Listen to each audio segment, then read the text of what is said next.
લોકસભા 2024ની ચૂંટણીમાં રાજકોટ જે સીટ છે તે રાજકોટ સીટ હોટ સીટ ગણવામાં આવતી હતી। આ સીટ ઉપર ભાજપના જે ઉમેદવાર પરસોત્તમ રૂપાલા છે કે જેનો વિરોધ છે તે દર્શાવવામાં આવ્યો હતો। ક્ષત્રિય સમાજ દ્વારા જે આ વિરોધ છે તે દર્શાવ્યો હતો। અત્યારે તમને રાજકોટના દ્રશ્યો છે તે દેખાડી રહ્યો છું કે આ રાજકોટના દ્રશ્યો છે, પરંતુ જે પ્રમાણે ક્ષત્રિય સમાજનો વિરોધ જોવા મળતો હતો તે પ્રમાણે જે કહી શકાય કે પરસોત્તમ રૂપાલાના જે વિરોધમાં મતદાન થવાનું હતું તે થયું નથી। પરસોત્તમ રૂપાલાની જે જીત છે તે રાજકોટની સીટ ઉપરથી થયેલી છે અને માનવામાં આવી રહ્યું કે 5 લાખ જેટલી જે લીડ છે, 4,80,000ની લીડથી પરસોત્તમ રૂપાલા છે કે જે આ સીટ ઉપર જીત્યા છે। અહીંયા ઘણા બધા યુવાનો છે, તેમની જોડે આપણે વાત કરીશું, તેમનું શું માનવું છે, તે શું કહી રહ્યા છે તે એમની જોડે આપણે સીધી વાત કરીશું। શું નામ છે આપનું? રાઠોડ ધ્રુમિલ। ધ્રુમિલ, પરસોત્તમ રૂપાલા કે જે રાજકોટની સીટ ઉપર ભાજપમાંથી કાલે જીત્યા છે, જીતી ગયા છે, અહીંયા એમનો વિરોધ બી ઘણો જોવા મળ્યો હતો। શું આશા છે એક યુવાન તરીકે કે હવે તેમને જોડેથી શું આશા રાખી રહ્યા છે? હાલ અત્યારે તેમના પર આશા તો એ છે કે હવે જે પરિસ્થિતિ હતી એ પરિસ્થિતિમાં કોઈ વાંધો નહીં, કોઈ પણ જીત્યો, પણ અત્યારે હાલ દેશમાં અને રાજ્યમાં કે શહેરમાં વિકાસ થવો જોઈએ એ જ એક નાગરિકોની માંગ હોય છે, બરાબર। કોઈ પણ પરિસ્થિતિ હોય, જે પણ તેમના પ્રત્યે વિરોધ આવ્યા, પણ હાલ એ વિરોધમાંથી આગળ નીકળીને જો જીત્યા છે તો જીત્યા તરીકે એક સારા સાંસદ તરીકે એ બહાર નીકળી આવે અને કાર્ય રાજ્ય માટે અને દેશ માટે તેમજ શહેર માટે પણ કરે, એવી જ એક નાગરિકની માંગ હોય છે। આપનું શું નામ? ધાર્મિક ખંડેડિયા। ધાર્મિક, સાંસદ તરીકે પરસોત્તમ રૂપાલા જીતી ગયા છે, રાજકોટ શહેરનો વિકાસ થાય તેવું તમામ રાજકોટવાસીઓ ઈચ્છતા હોય છે। વિકાસની વાત કરીએ તો રાજકોટ શહેરમાં કયા એવા વિકાસના કામ છે કે જે શહેર માટે અને એની જનતા માટે જરૂરી છે, જે કરવાના બાકી છે, હજી સુધી થયા નથી? આપણે છેલ્લા 10 વર્ષમાં જોઈએ તો ભાજપ સરકાર છે, પહેલાંના જે ટાઈમમાં જુઓ કોંગ્રેસ ટાઈમમાં, ત્યારનું ને અત્યારનું જુઓ, બહુ હાથી ઘોડાનો ડિફરન્સ છે। આ 10 વર્ષમાં જે વિકાસ થયા છે એમ કન્ટિન્યુ આગળ થતા રહે એવી આશા છે રાજકોટની। આપનું શું નામ છે? કેયુ રનડગઢ। કેરુભાઈ, રાજકોટમાં વિકાસની વાત કરીએ, વિકાસના કયા કામોની જરૂર છે કે જે હજી રાજકોટવાસીઓ માટે ખૂબ જરૂરી છે કે રાજકોટની અંદર એ કામ થાય તો રાજકોટની જનતા માટે બી એ ઘણું સારું કહેવાય? એવા કયા વિકાસના કામોની જરૂર છે અને પરસોત્તમ રૂપાલા સાથે એક યુવાન તરીકે આપ આશા રાખી રહ્યા છો?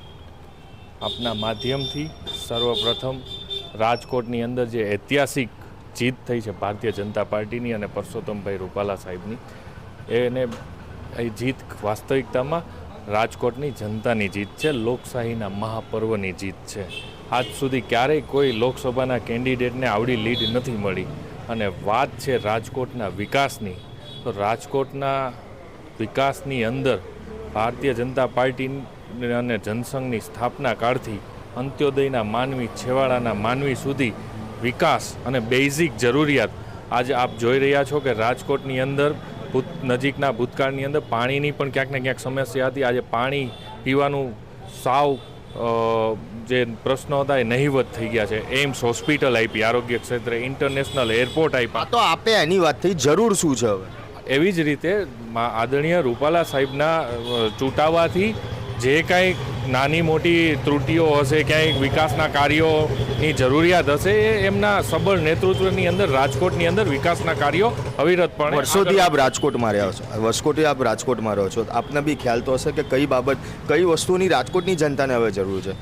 એમ્સ હોસ્પિટલ આવી ગઈ, બ્રિજ બનવાના હતા, બ્રિજ બનવાના કામ ચાલુ થઈ ગયા છે, ત્યાં આગળ ઇન્ટરનેશનલ એરપોર્ટ છે તે પણ મળી ગયું છે, પણ તેમ છતાં બી હજી રાજકોટની જનતાને શું જરૂર છે? રાજકોટની જનતા જ્યારે પણ કોઈ માંગણી કરશે એ માંગણી ત્વરત, કેમ કે રાજકોટ છે એ ભારતીય જનતા પાર્ટીનું પાવર હાઉસ છે અને અહીંયા વિકાસના કાર્યો એટલા પૂર પાટે આગળ વધી રહ્યા છે। આજે રાજકોટ છે એ સૌરાષ્ટ્ર નહીં, ગુજરાત નહીં, પણ ભારત નહીં, સમગ્ર વિશ્વની અંદર એક ચમકતું શહેર છે અને અહીંયા વિકાસ એટલી ગતિ આગળ વધી રહ્યો છે અને એ ગતિને વેગ મળશે, કેમ કે રૂપાલા સાહેબનું જે વિઝનરી વ્યક્તિત્વ છે, જે સબળ નેતૃત્વ છે, એના કારણે વિકાસને એક જબરજસ્ત રાજકોટમાં વેગ મળી રહ્યો છે અને મોટા ભાગના પ્રોજેક્ટો હોય, અહીંયા GIDCના પ્રોજેક્ટો હોય જેવા અનેક પ્રકલ્પો જે મંજૂર થયા છે અને આગળ પણ મંજૂર થશે। આજે ઇન્ફ્રાસ્ટ્રક્ચર લેવલે જુઓ, રોડ, રસ્તા, બેઝિક જરૂરિયાત જે કહેવાય, લાઇટ, ગટર, પાણી, એ પણ રાજકોટની અંદર આપ પણ રાજકોટનો પ્રવાસ કરી શકશો, કોઈ પણ અન્ય લોકોને પણ પૂછી શકશો. રાજકોટના રોડ રસ્તા જાણે વિદેશના રસ્તા હોય એવા છે, અને ક્યાંક નાની મોટી ઓલી હશે તો પણ રૂપાલા સાહેબના નેતૃત્વમાં રાજકોટ વિકાસની હરણફાર પડશે. વિરોધ અહીંયા ઘણો જોવા મળ્યો હતો પરસોત્તમ રૂપાલા માટે, છતાં બી કાલે કહેવાય કે ભવ્ય જીત છે તે રાજકોટમાં એમની થઈ છે. યુવાન તરીકે શું આશા હવે એમની જોડે રાખી રહ્યા છો કે સાંસદ તરીકે આવ્યા છે તો હવે શું કાર્ય, પહેલું કાર્ય એવું કયું કરવું જોઈએ કે જેથી કરીને કહેવાય કે આ રાજકોટવાસીઓ માટે જરૂરી છે, આની ઘણા સમયથી એ લોકો રાહ જોઈ રહ્યા હતા અને એ કામ થાય એવું કયું કાર્ય? સૌ પ્રથમ તો લગભગ રાજકોટમાં મેં જોઉં છું ત્યાં લગી તો કામ બધા સારા જ ચાલે છે, અને બને ત્યાં લગી રાજકોટનું જે ડેવલપિંગ ચાલુ છે એમાં સાહેબ ખાસ કરીને થોડું બધું ધ્યાન દે, જે અટકેલા કામો છે તાત્કાલિક ધોરણે પૂરા થાય. આપનું શું નામ છે? મારું નામ ધ્રુવ રાજા છે. ધ્રુવ, રાજકોટમાં યુવાન જો બેરોજગારીની વાત કરીએ તો રોજગારી અહીંયા આગળ કેટલી મળી રહે છે અને હજી કેટલી જરૂર છે? કેટલા સમયથી ઘણા એવા લોકો હશે, ઘણા યુવાનો હશે કે જે નોકરી માટે ફરતા હશે પરંતુ નોકરી નહીં મળતી હોય, એજ્યુકેશન હશે પણ નોકરી મળવી મુશ્કેલ પડતી હશે, તો રૂપાલા જ્યારે અહીંયા સાંસદ બનીને આવ્યા છે ત્યારે શું આશા રાખી રહ્યા?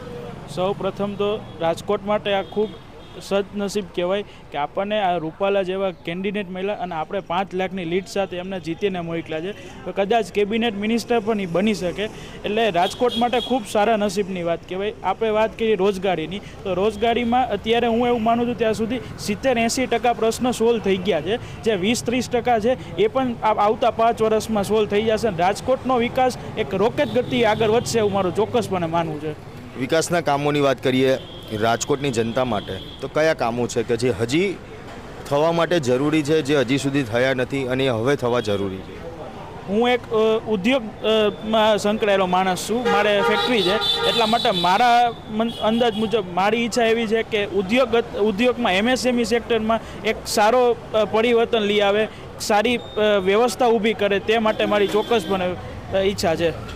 ચોક્કસ કહેવાય કે MSME સેક્ટરમાં ક્યાંક ફેરબદલ થાય, તેના નિયમો થોડા સારા બને તેવી જે યુવાનો છે તે ઈચ્છા થાય છે. અન્ય 2 યુવાન છે તેમની જોડે વાત કરીશું. શું નામ આપનું? ચંદ્રાણા અમન.